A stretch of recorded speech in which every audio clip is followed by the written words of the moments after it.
It was a quiet evening at the small-town music academy. The building had almost emptied out, except for the sound of chairs scraping and someone sweeping the floor in the back hallway. That someone was a shy young woman who everyone simply knew as the quiet helper. She didn't speak much, didn't hang around with students, and never joined their laughter in the lounge. She just came in, did her work, and left. Every morning she would arrive before anyone else, unlock the practice rooms and tune the instruments. Sometimes she would pause for a second, touching the strings of an old violin as if they carried a memory she couldn't let go of.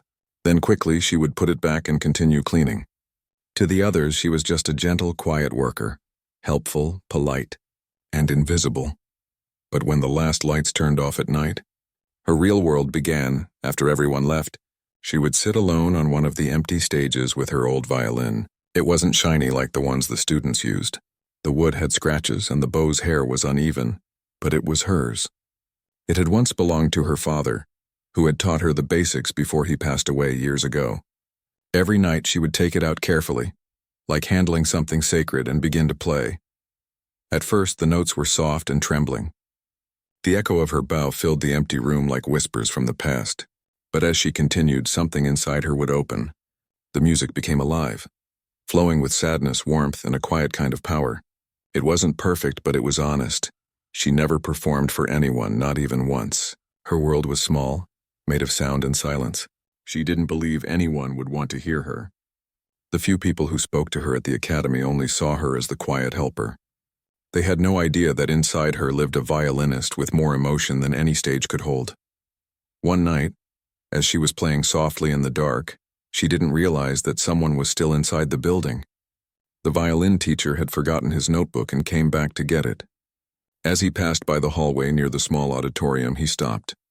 He heard something, a melody so gentle yet so full of feeling that he froze. He pushed the door open just a little and saw her. She was sitting alone under the dim yellow light, eyes closed, lost in her music. The way she held the violin, tenderly, almost like a piece of her own soul, made him forget where he was. He didn't interrupt. He just stood there, quietly listening until she finished. When she opened her eyes and saw him standing there, she jumped in shock. The bow slipped from her hand. She started apologizing immediately, her voice shaky, saying she was sorry for touching the stage, for staying late, for playing at all. But the teacher just smiled gently and said, "Don't apologize. That was beautiful." She didn't know what to say. No one had ever called her music beautiful before. She lowered her head and tried to pack up her violin quickly, but the teacher stopped her and said, "You should be proud of that sound. Not many people play from the heart anymore." That night, when she walked home, her hands were still shaking. His words replayed in her mind again and again. For the first time, someone had heard her music and liked it. It scared her, but it also made her heart feel lighter than it had in years. The next morning, she tried to act normal.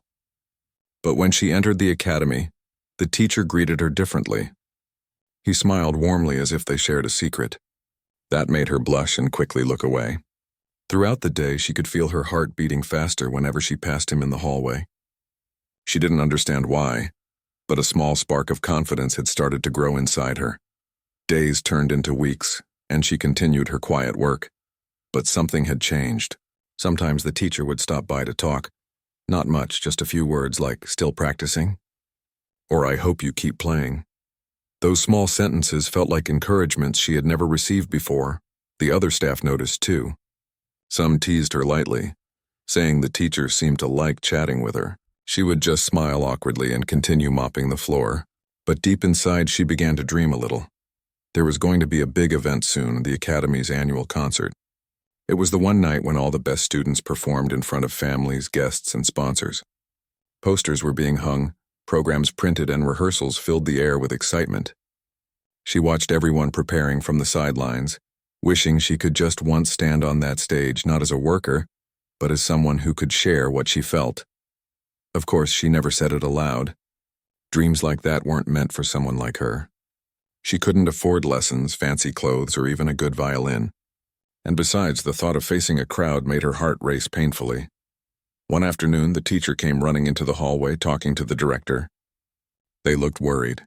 One of the top performers, a student meant to play a solo piece, had fallen ill and couldn't perform. The director was upset. They needed a replacement quickly. The teacher hesitated, then softly said something. The director frowned. "Her? Are you serious?" he said in disbelief. "She's not even a student," the teacher replied calmly. "Just give her a chance." The director shook his head. "She's too shy. She can't handle a crowd." The helper didn't know what they were talking about until she heard her own name. Her broom almost slipped from her hand. When they looked her way, she froze completely. The director said, "Would you like to try playing something? Just to see?" Her voice came out barely above a whisper. I don't think I can." But the teacher's encouraging look stopped her from walking away. He said softly, "You can. Just play what you played that night." Her stomach twisted with nerves, but she nodded slowly. They led her to the practice room. Her palms were sweaty as she unpacked her violin. The director stood with folded arms, clearly doubtful. She lifted her bow, but her hand was trembling so much that the first note came out wrong, harsh and broken. Her face turned red. "I'm sorry," she said quickly, stepping back, but the teacher said, "Take a breath. Close your eyes. Play for yourself, not for us." She hesitated. Then she remembered how her father used to say those same words when she was little. She closed her eyes. The trembling stopped. Slowly, she drew the bow across the strings again, and this time the sound was pure. The melody that followed filled the room with emotion. It wasn't loud or showy. It was honest. Every note carried the ache of years spent silent. Every rise and fall told a story that words could never express. When she finally finished, no one spoke for a moment. The teacher was smiling with pride. Even the director looked surprised. He cleared his throat and said quietly, "That was unexpected." Then, after a pause, he added, "You'll perform the solo." Her eyes widened. "What, me?" He nodded. "You earned it." She didn't know whether to laugh or cry. Her heart raced so fast she could barely breathe. She had never performed in front of anyone before, and now she was supposed to play on stage, in front of a full hall. That night, she didn't sleep. She lay awake, staring at the ceiling, her mind spinning. Fear, excitement, doubt, everything tangled together. But somewhere deep inside, she felt something new. Hope. The next day, she arrived early and began practicing. Her hands still shook sometimes, but she didn't stop. The teacher helped her with posture and timing, encouraging her with every mistake. Slowly, she started to believe that maybe, just maybe, she could do it. But whispers had already started among the students. Some laughed when they heard the cleaning girl would be performing. Others said the director had lost his mind. She overheard one group saying, "She'll probably freeze up before the first note."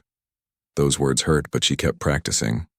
Every insult only made her determination stronger. She wasn't doing this to impress anyone. She was doing it for herself, and for her father, who once told her that real music lives in the heart, not in fame. As the days passed, her music grew clearer, stronger, and more emotional. The teacher often stood quietly at the door, listening with a small, proud smile. And when she finished a perfect run of her piece for the first time, he clapped softly and said, "That's it. That's the sound that's going to make people listen." For a moment she smiled, a real bright smile that rarely appeared on her face. Maybe, just maybe, the world would finally hear her voice. The days leading up to the concert felt both exciting and terrifying for her. Every morning she arrived earlier than usual, practicing quietly before anyone else came in. The echo of her violin filled the empty hallways, soft at first, then steady and alive. The teacher often watched from the doorway, smiling as she grew more confident with each passing day. But deep down, she still fought with fear. Whenever she imagined standing under the bright lights with hundreds of eyes watching her, her hands started shaking. Sometimes she would stop in the middle of practice, staring at her trembling fingers, and whisper to herself, "You can do this. You have to." The teacher believed in her more than she believed in herself. He would say things like, "Don't play for the crowd. Play for your father. Play for the music that lives in you."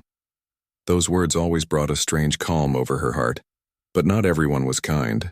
The whispers in the academy never stopped. Some students mocked her behind her back. "She's just the cleaning girl," one said, laughing. "She doesn't belong on stage." Another added, "The director must be desperate if he's letting her perform." She heard every word. Sometimes she pretended she didn't. But when she was alone in the practice room, their voices echoed in her mind. A few times she almost walked away from it all. The fear of failure felt too heavy to carry. One evening she sat alone in the empty hall staring at her violin. The lights above flickered softly and her reflection in the polished floor looked tired. Her heart whispered, "Maybe they're right. Maybe I'm not good enough." That's when she heard footsteps behind her. It was the teacher. He didn't say anything at first, just sat down on the edge of the stage beside her. After a while, he said quietly, "You know, when I was young, I froze on stage too. I couldn't even lift my bow. Everyone laughed. I almost quit music forever." She turned to look at him, surprised. He smiled faintly. "But my teacher told me something that changed everything." He said, "People will forget your mistakes, but they'll never forget how your music made them feel." She looked down at her violin again. "What if I make them feel nothing?" she asked softly. He shook his head. "You already made me feel something. That's why you're here." For a long time they sat in silence. Then she slowly lifted her violin again and began to play. The melody she chose that night wasn't the one she had been rehearsing. It was an old tune her father used to hum while fixing broken strings. The sound was fragile, like a memory that might fade at any moment. The teacher didn't interrupt. He just listened until the last note disappeared into the still air. When she finished, he said quietly, "That's the sound I want people to hear." From that day, something inside her began to change. She practiced not for approval, not to prove anyone wrong, but to honor what she loved. Her music became more emotional, softer yet stronger. Soon others started to notice. Some students who had once mocked her began to pause outside the door while she practiced. They didn't admit it, but they were drawn by the sound. There was something real in her playing, something even they couldn't deny. A few days before the concert, the director called her into his office. She walked in nervously, holding her violin case tightly. He didn't smile much. He looked at her and said, "The performance list is final. You'll play third after the piano duet." She nodded quietly. He paused, studying her face. "I hope you understand how big this is. The hall will be full. You'll be representing the academy." Her voice was soft but steady. "I'll do my best," the director nodded. "Good. Just remember, it's not about perfection. It's about presence." That night, she stayed in the practice hall long after everyone else went home. The moonlight spilled through the windows, bathing the floor in silver. She played over and over again, feeling every note as if her heart was speaking through the strings. When she finally stopped, tears glistened in her eyes, not from sadness, but from gratitude.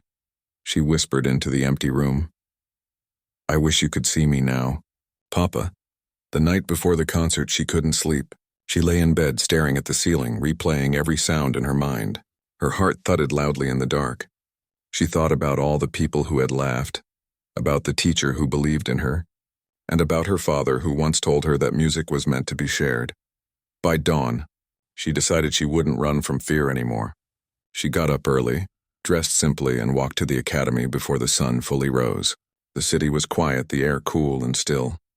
She opened the door to the concert hall and stood there for a while, staring at the empty stage. It looked different that morning, bigger, brighter, and somehow alive. She walked slowly to the center where the spotlight would shine later that night. Her footsteps echoed softly on the wooden floor. She lifted her violin and played a single note. The sound hung in the air, beautiful and lonely. She smiled faintly. For the first time, the stage didn't scare her. It felt like home. Later that day, the concert preparations began. Students rushed around with their instruments, tuning, adjusting, and chatting nervously. The air buzzed with excitement. Parents and guests started to arrive, filling the seats. The hall looked magical under the soft golden lights. Backstage, she sat quietly in a corner, holding her violin close. Her palms were cold, her heart racing. She could hear the muffled sound of the first performance choir, a lively piano duet. The audience clapped warmly. Her turn was next. The teacher came over and crouched beside her. "You ready?" he asked gently. She nodded, though her throat was dry. He smiled. "Remember what we said. Play for yourself. No one else." She took a deep breath. Her fingers tightened around the bow. When the announcer called her name, she felt her legs tremble, but she stood up anyway. Step by step, she walked toward the stage entrance. The lights hit her eyes as she stepped out. The audience blurred into shadows. For a moment, everything went silent. Her heart pounded so loud she could hear it in her ears. Her bow shook slightly as she raised it. The first note refused to come. A wave of panic rushed through her. What if she froze? What if she made a mistake and everyone laughed? But then she remembered the teacher's words. She remembered her father's voice. Play from the heart. So she closed her eyes and began. The first sound that came out was soft. Almost too soft. But it was real. Then the melody grew, gentle and full of emotion. The fear melted away, replaced by something larger. Something that came from deep inside her. Her bow danced across the strings, telling a story without words, a story of loneliness, hope, and love that never fades. Every note carried a piece of her soul. The audience leaned forward, silent, completely drawn into her world. Even the director, who had doubted her, felt his throat tighten. The music rose and fell like waves. Some notes sounded like tears, others like laughter. It was pure and honest. The kind of music that doesn't just enter your ears but your heart. When the final note faded, there was a moment of complete stillness. She stood there, breathing hard, not daring to look up. Then the hall erupted with applause. The sound hit her like a warm wind. People stood, clapping louder and louder. The teacher wiped his eyes. Even the students who had once mocked her were clapping now, some with genuine smiles.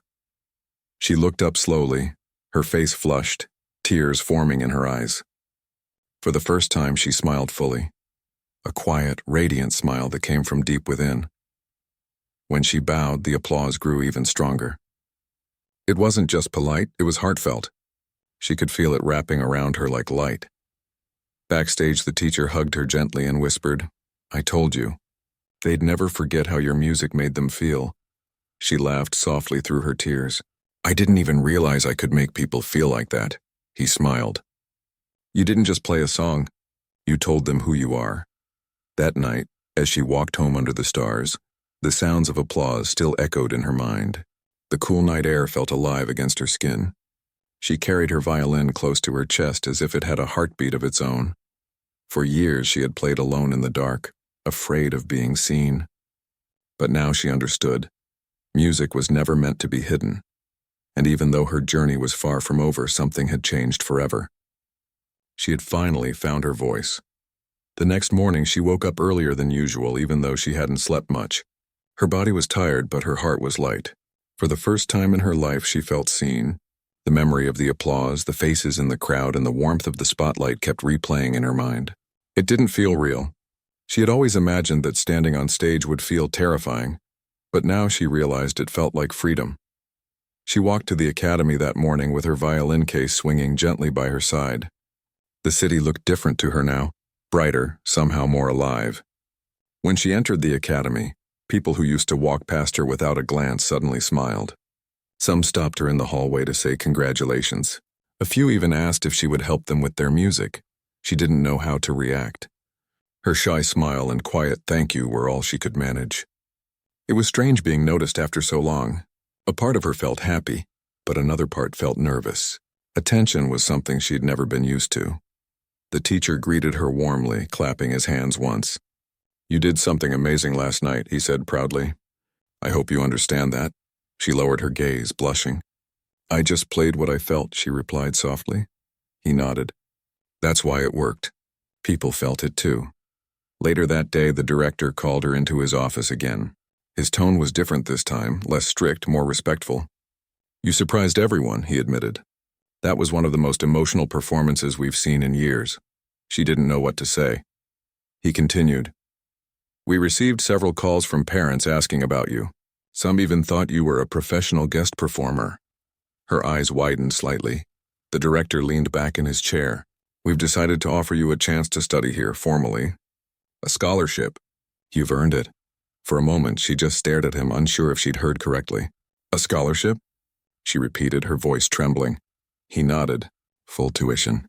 You'll train as a proper student starting next term. It's time you stop cleaning these floors and start performing on them." Her hands covered her mouth as tears welled up. She couldn't believe it. For years, she had worked quietly in the background, never daring to dream this big. And now suddenly the thing she thought was impossible had become real. She left his office with tears still in her eyes, walking slowly down the hallway. The same hallway she had mopped 1,000 times. The same floors where people once ignored her. Everything looked the same, but nothing felt the same anymore. That evening, she went back to the empty concert hall. The chairs were still in neat rows, the stage quiet again. She walked up slowly, remembering the night before. The lights, the faces, the sound of clapping. She took out her violin and stood in the same spot where she had played. The wood of the floor creaked softly under her feet. She smiled faintly and whispered, "We did it." Then she played, not for practice, not for an audience, but simply because she loved to. The notes floated through the still air, warm and full of life. Over the next few weeks, she began to prepare for her new role as a student. She attended classes, practiced with others, and learned music theory from books that once intimidated her. It was strange sitting in a classroom instead of sweeping one, but she worked harder than anyone else. Some of the students still whispered behind her back, not out of cruelty this time, but jealousy. They couldn't understand how someone who used to clean their practice rooms could now be sitting beside them as an equal. But she didn't let it bother her. She had learned that what mattered most wasn't what people thought. It was what she gave through her music. Her teacher continued to mentor her closely. Sometimes he would sit beside her during breaks, giving small pieces of advice. "Remember," he would say, "technique matters, but heart matters more. Don't lose that." One day after class, he told her that a well-known music judge had been in the audience during her concert performance. "He wants to see you again," the teacher said with a proud smile. "He thinks you might have a future beyond this academy." Her heart raced. "Beyond the academy?" she repeated softly. "Yes," he said. "There's a regional music competition coming up in a few months. If you enter and perform like you did that night, you could win a place in one of the best conservatories in the country." Her hands trembled as she held her violin case. The thought of performing again on a bigger stage in front of strangers was both thrilling and terrifying. "I don't know if I'm ready," she said honestly. He smiled gently. "No one ever feels ready, but that's how you grow." That night, she couldn't stop thinking about it. A bigger competition meant a bigger crowd, but it also meant a chance to honor her father's dream, to share her music with the world. After hours of sitting in silence, she finally made up her mind. She would try. From that day forward, her life became a whirlwind of practice and preparation. She spent hours perfecting her piece, sometimes forgetting to eat or rest. The teacher helped her refine her bow movements, adjust her timing, and bring even more emotion into her performance. There were moments when she wanted to give up, when exhaustion and fear crept back in. But she reminded herself of the girl she used to be, the one who played in the dark when no one was watching. She owed it to that girl not to stop now. As the weeks passed, her confidence began to grow again. The academy started treating her differently. The same students who once ignored her now asked for her advice. Some genuinely admired her, calling her the heart of the academy. The day before the competition, the teacher found her sitting in the rehearsal room, staring quietly at her violin. "Nervous?" he asked. She nodded. "A little," he chuckled softly. "Good, that means you care." She smiled faintly. "What if I forget everything when I get on stage?" He looked at her kindly. "Then play from memory, not from your head but from your heart. You can never forget that." She took a deep breath and nodded. His faith in her was something she couldn't explain. It gave her strength when she had none. The morning of the competition came too quickly. The hall was much larger than the academy stage. There were judges sitting in the front row, papers in their hands, their faces serious. The audience was filled with musicians from all over the region. When her name was called, her heart pounded so loudly, she thought everyone could hear it. But she walked onto the stage calmly, remembering every word her teacher had said. The spotlight hit her face, warm and blinding. For a second, she felt like that same shy girl again, the one who used to hide behind her broom and her fears. Then she lifted her bow. The first note was steady. The sound filled the hall deep and full of emotion. She wasn't thinking about the audience or the judges. She was thinking about her father's hands guiding hers, about the teacher who believed in her, about the long nights when she played alone in the dark. Each note told her story. Quiet struggle, hidden pain, small victories, and unspoken love. The music rose like sunlight breaking through clouds. People in the audience leaned forward, drawn into her world without even realizing it. By the time she reached the final note, tears were glistening in the eyes of several judges. The hall was silent for a long moment before the applause began. Slow, then rising into a wave of sound that filled every corner of the room. She bowed deeply, her eyes shining. For her, it wasn't about winning. It was about finally sharing who she was. After the competition, as she packed up her violin, the teacher came backstage. "You did it," he said softly, pride in his eyes. She smiled through her tears. "No," she said. "We did it." Later, when the results were announced, her name was called for first place. The crowd cheered again, but she barely heard them. Her heart was too full. That night, when she returned home, she placed her violin gently on the table and lit a small candle beside it. She sat there in silence, staring at the flame. The room was quiet, but her heart was alive. She whispered, "I hope you're proud of me, Papa." And for a moment, she could almost hear his voice again, soft, warm, and full of love, telling her that he always was. The days after the competition felt like a dream. Everywhere she went, people congratulated her. The academy posted her picture on the notice board, calling her the pride of our school. For someone who had once gone unnoticed, it felt strange to be at the center of attention. But even with all the excitement, she stayed the same, quiet, humble, and thankful. The teacher was especially proud. "You've done something beautiful," he told her one afternoon. "You've shown everyone that talent isn't about where you start, but how much heart you carry." She smiled softly and said, "It still doesn't feel real." "It's real," he said kindly. "And it's only the beginning." He was right. Winning that competition opened doors she never knew existed. Letters started arriving at the academy, invitations from music schools, local orchestras, and even a small interview request from a newspaper. For the first time, her name was being spoken not as the shy helper, but as the girl who played from the soul. But fame, even small fame, came with pressure. Every performance request felt heavier than the last. People expected her to always be perfect, to recreate that same magic every time. She tried to meet those expectations, but deep down, she worried that her heart's music might fade under the weight of it all.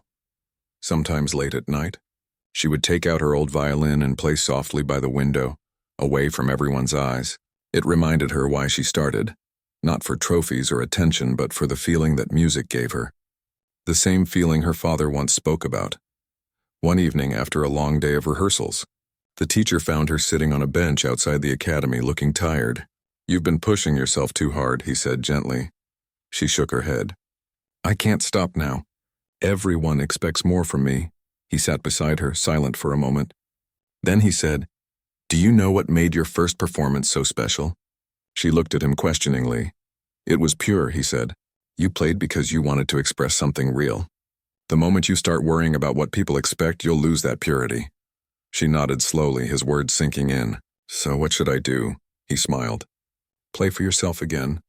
The audience will feel it." She went home that night thinking about what he said. His advice echoed in her mind for days. Slowly, she started changing her routine. Instead of rehearsing endlessly for others, she began to play simply for joy again. She went back to the small park near her home, the one her father used to take her to. Sitting under the old trees, she played softly, letting the wind carry her music. Sometimes people walking by would stop and listen, but she didn't mind. It felt peaceful. One afternoon, an older man stopped to listen. When she finished, he came closer and said, "I've heard that sound before. You played at the regional competition, didn't you?" She nodded, smiling shyly. He looked at her with kind eyes. "Your music reached me that day. It reminded me of someone I loved long ago. Thank you for that." That small conversation meant more to her than any applause. It reminded her that music wasn't about perfection. It was about connection. As the months passed, she received an invitation to perform at a large concert in the city. It was her biggest opportunity yet. The stage would be grand, the audience filled with hundreds of people, critics, musicians, and potential sponsors. It was both exciting and terrifying. The teacher helped her prepare. Every day they practiced together, refining every note. But he kept reminding her not to lose the heart of the song. "Remember," he said, "you're not here to impress them. You're here to touch them." The night of the concert arrived. The city lights shimmered outside as she entered the grand hall. Her heart raced as she looked around. Tall chandeliers, velvet curtains, and rows upon rows of seats that seemed endless. Backstage, the sound of tuning instruments filled the air. Everyone around her looked confident, calm, and elegant. She felt small among them. When it was finally her turn, she walked out into the blinding light. The hall was silent, waiting. For a moment she froze. The memory of her first performance came rushing back. The fear, the trembling hands, the silence before the first note. She took a deep breath and closed her eyes. Then she began to play. The music was gentle at first, almost like a whisper. Slowly it grew stronger, carrying her emotions through every note. She wasn't thinking of the crowd or the lights or the judges. She was thinking of her father's laughter, of the night she practiced alone, of the teacher who believed in her. The hall was completely still. Even the smallest sounds, a breath, a sigh, seemed to disappear into her melody. Her bow moved like it had a life of its own, and her violin sang like it was telling its own story. Halfway through, a string on her violin suddenly snapped. The sound was sharp, startling everyone. Gasps spread across the audience. For a moment, she froze again. The music stopped. The teacher, watching from backstage, felt his heart sink. But then something inside her shifted. She took a step back, breathed deeply, and began to play again, this time using the remaining strings. The sound was different, raw and imperfect, but it carried emotion so deep that it silenced every whisper in the hall. What she played next wasn't part of the plan. It wasn't rehearsed. It came from instinct and from the heart. The broken string didn't matter anymore. Her music filled the space with such warmth that people forgot the mistake ever happened. When the final note faded, there was a moment of silence so complete that she could hear her own heartbeat. Then the applause began, soft at first, then rising higher and higher until the hall echoed with it. People stood up. Some had tears in their eyes. Backstage, the teacher covered his mouth, smiling with pride and disbelief. She had done what even seasoned musicians couldn't, turned a moment of failure into something unforgettable. After the concert, reporters and organizers surrounded her. But she wasn't thinking about fame or success. She was thinking about that one moment when she almost stopped, and how choosing to continue changed everything. Later that night, she and the teacher walked out of the hall together. The city was quiet, the streetlights glowing softly. She carried her violin in one hand, the broken string in the other. "You played beautifully," he said. She smiled faintly. "Even with the mistake?" He chuckled. "Especially with the mistake. That's what made it real." They both laughed softly, and she looked up at the sky. "You know," she said, "I used to think music had to be perfect, but now I think it just has to be honest." He nodded. "And that's why people love your playing." That night, when she got home, she placed the broken string inside her violin case. She didn't throw it away. To her, it wasn't a symbol of failure. It was a reminder that even broken things could create something beautiful. In the days that followed, her performance went viral online. Videos of her calm reaction during the broken string moment spread quickly. People from all over the world commented on how she didn't give up, how her music spoke to them even through the mistake. She read the comments quietly, feeling both humbled and overwhelmed. Strangers were writing things like, "I cried listening to this," and "She reminded me not to give up when things go wrong." It touched her deeply. She realized that her music had reached beyond the walls of that concert hall, into people's hearts everywhere. The teacher told her, "What you did up there, that was more than talent. That was courage," she smiled softly. "Maybe that's what music really is," she said. Courage turned into sound. As time went on, she continued to perform, but she never chased fame. She played in schools, hospitals, and small community centers, places where people needed warmth more than perfection. Her music became a comfort to many, just as it once had been to her. And though her life was changing in ways she had never imagined, she stayed grounded. Every now and then, she returned to that same empty stage at the academy where it all began. She would sit under the soft lights, close her eyes, and play the song that started it all, the one she played for her father. No crowd, no pressure, just her and the violin. The sound of those simple notes reminded her who she was, a shy girl who found her courage through music, and a broken string that taught her what it meant to never give up. Months passed after the concert that changed everything. Life became busier, filled with invitations, performances, and interviews. But despite the noise of her new world, she still preferred quiet mornings by the window with her violin resting on her lap. Those were the moments that felt real to her. The rest, the cameras, the lights, the applause, they were beautiful but fleeting. What lasted was the connection she felt every time she played. She had grown in confidence but not in arrogance. She was still soft-spoken, still unsure of what to say when people praised her. Whenever reporters asked about her success, she never took full credit. She always said, "I just play what I feel." The teacher often watched her from a distance, proud of how far she had come. He could see that fame hadn't changed her heart. In a way, she was still that shy student who used to stay after class, quietly practicing while others packed their bags. One afternoon, the academy principal called her into his office.